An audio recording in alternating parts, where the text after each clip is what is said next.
Kitchen में काम आने वाले कुछ ऐसे टिप्स एंड ट्रिक्स होते हैं जो हमारे बहुत ही काम आते हैं, हमारे काम को आधा कर देते हैं और साथ में टाइम का भी बचत करते हैं।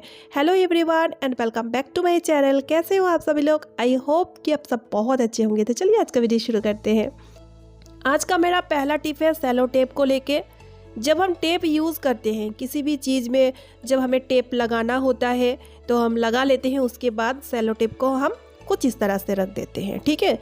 तो फिर हमें बहुत ही दिक्कत होती है, फिर दोबारा से जब हम इसको यूज़ के लिए चाहिए होता है तो इसका छोर मिलना बहुत मुश्किल होता है। तो हम कुछ इस तरह से इसका छोर को ढूंढते रहते हैं, छोर कहाँ है, छोर कहाँ है, यानी कि इसका एंड कहाँ है। तो इसके लिए बहुत बढ़िया सा ट्रिक शेयर करना चाहूँगी। आपको लेना है एक चूड़ी, मेटल का चूड़ी ले लीजिए। अगर आपके पास वेस्ट पड़ा है वो भी ले सकते हैं, या तो फिर आप जो चूड़ी यूज़ कर रहे हैं वो भी ले सकते हैं, एक ही तो लगेगा।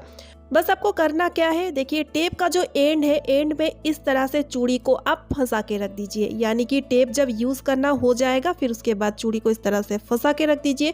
इससे 2-3 फ़ायदा है। चलिए एक एक करके इसका फ़ायदा बताती हूँ। एक तो आपको इसका एंड बहुत आसानी से मिल जाएगा, दूसरा तो आप इसको इस तरह से हैंग करके रख पाएंगे, ठीक है। इस तरह से आप हैंग करके रख पाइएगा ताकि आपको आसानी से मिल जाए। और तीसरा जो फ़ायदा है वो है बेलन। जब हम रोटी पराठा बना लेते हैं उसके बाद बेलन को हम कहीं भी रख देते हैं, तो ये एक तरह से ऑर्गेनाइज़र भी आप बोल सकते हैं। इस तरह से आप बेलन को रख सकते हैं, जिससे कि बहुत बढ़िया सा ऑर्गेनाइज़र भी बन चुका है, देखने में भी सुंदर लग रहा है और सब चीज़ अरेंज होके रहेगा।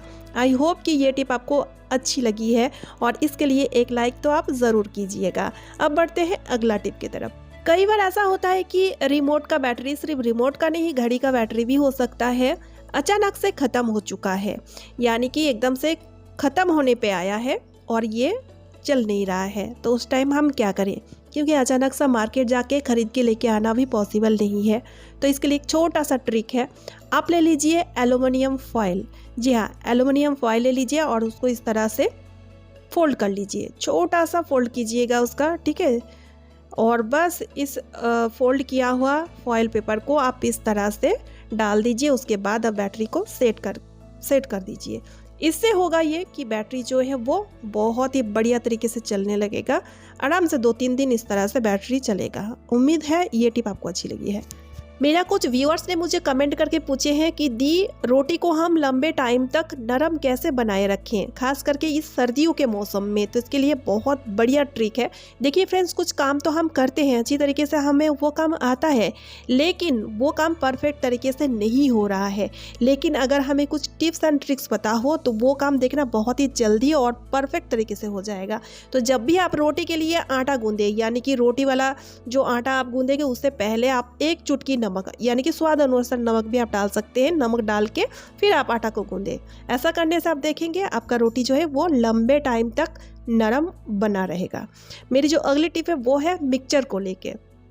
तो मिक्सचर खाना हम सबको बहुत पसंद है। 2-4 लोग ही होंगे कि उनको मिक्सचर पसंद नहीं है। मुझे तो भैया मिक्सचर बहुत ही पसंद है।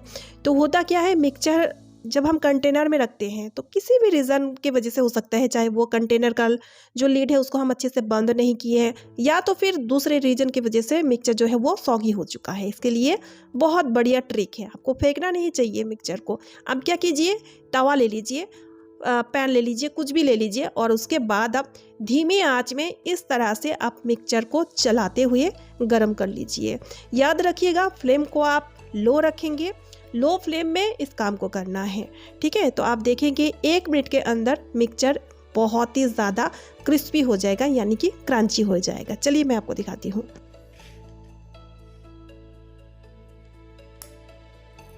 और मेरी अगली टिप बहुत यूज़फुल है, बैग को लेके हैं।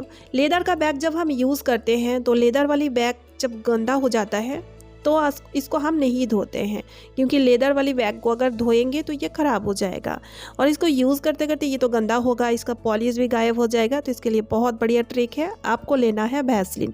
जी हाँ, आप वैसलीन ले लीजिए। वैसलीन थोड़ा सा क्वांटिटी में ही लीजिएगा। देखिए इस तरह से मैंने फिंगर में इसको निकाल लिया है। अब हम क्या करेंगे, इस तरह से पूरे ही बैग पे टैप टैप टैप टैप करके थोड़ा थोड़ा हम पॉइंट जैसा लगा देंगे, ठीक है।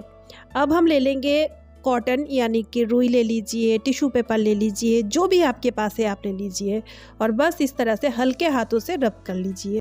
इससे कि बैग में जितनी भी गंदगी है यानी कि जितनी भी डर्ट है वो रिमूव हो जाएगा और बैग में एक अलग सा चमक यानी कि शाइन आ जाएगा। और हल्के हाथों से रब करते हुए करना है, ऐसा नहीं कि बहुत ज़ोर से घिसना है, बहुत ज़ोर लगा के करना है, ऐसा बिल्कुल नहीं। अब देखिए अंतर, देखिए बैग का इस साइड में बहुत बढ़िया से साइन आ चुका है और ये वाली साइड अभी भी डल है।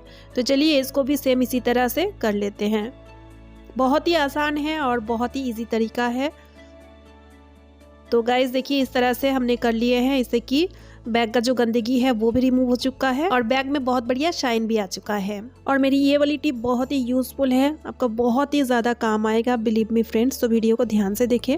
इसके लिए हमें चाहिए आटे का लोई।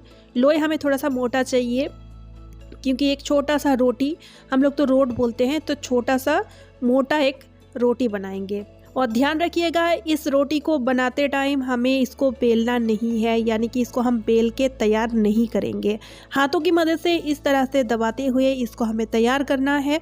तो आप क्या कीजिएगा ना, पहले हाथों में ना सूखा आटा जो है ना उसको छिड़क लीजिएगा ताकि ये लोई ना चिपके। तो बहुत ही ईजिली बन जाता है। तो ये बन गया है और पहले से ही हमने ना लोहे की तवा जो है ना उसको गरम करने के लिए मैंने रखा था। अभी इसको हम सेकेंगे, लेकिन इसको हम पलटाएंगे नहीं, मतलब इसको पलटेंगे नहीं, एक ही साइड से ये सिकेगा। तो ये जब अच्छे से सिक जाएगा फिर हम आपको बताती हूँ आगे इसमें क्या जाएगा। तो जब अच्छे से सिक जाएगा तो आपको ना मालूम पड़ जाएगा। तो रोटी जो है सिक चुका है और इसमें हम सरसों का तेल इसमें डाल दिए हैं। सरसों का तेल जो है ना वो बहुत ही गर्म होता है, तो इसीलिए सरसों का तेल। फिर उसके बाद हमने इसमें डाले हैं हल्दी, थोड़ा सा हल्दी इसमें मैंने डाल दिया है और इसी तरह से स्प्रेड कर देना है। जो भी चीज़ हम डालेंगे इस तरह से हम स्प्रेड करते जाएंगे।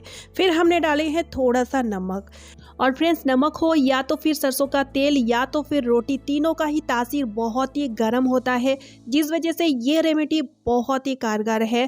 बिलीव मी फ्रेंड्स, आपको बहुत अच्छा रिजल्ट मिलेगा। तो देखिए ये ना बहुत ही अच्छी तरीके से सिक चुका है। तो देखिए एक साइड में ना इस तरह से रोटी को पका लेना है, मतलब लाल जैसे हो जाए ना इस तरह से पका लेना है। और दूसरे साइड भी गरम है। अब थोड़ा सा ना गुनगुना कर लेंगे, एकदम से गरम गरम ही इसको अप्लाई नहीं करेंगे। तो हम अप्लाई कहाँ पे करेंगे?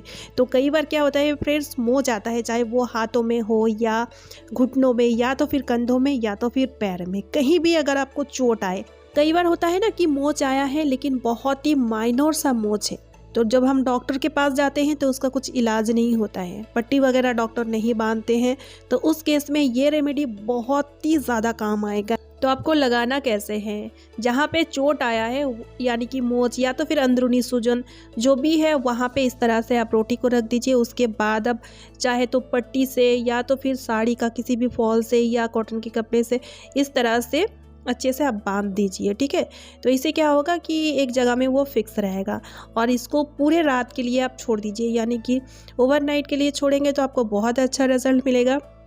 ना हो सके तो आप 2-3 घंटा कम से कम इस तरह से रखें, 2-3 बार करें। और आप अगर चाहें तो इस रोटी को दोबारा से भी आप अप्लाई कर सकते हैं। और जिनका घुटनों में दर्द है वो अगर इस रेमेडी को डेली करते हैं तो उनके लिए ये रेमेडी रामबाण है, क्योंकि बहुत अच्छा रिजल्ट मिलेगा। धीरे धीरे घुटनों का दर्द खत्म हो जाएगा। उम्मीद करती हूँ कि ये रेमेडी आपको बहुत ही पसंद आई है और आपके लिए ये रेमेडी बहुत ही यूज़फुल रहेगा, खास करके इस ठंडियों के मौसम में। तो गाइस इसी के साथ आज का वीडियो भी यहीं पे एंड कर रही हूँ। आई होप आप सभी को आज का वीडियो पसंद आया है और यूज़फुल भी लगा है। अगर वीडियो पसंद आती है तो वीडियो को लाइक कीजिए, शेयर कीजिए, चैनल पर न्यू है तो सब्सक्राइब भी कर लीजिए। तो चलिए फ्रेंड्स, मिलती हूँ नेक्स्ट वीडियो में। Bye friends and thanks for watching.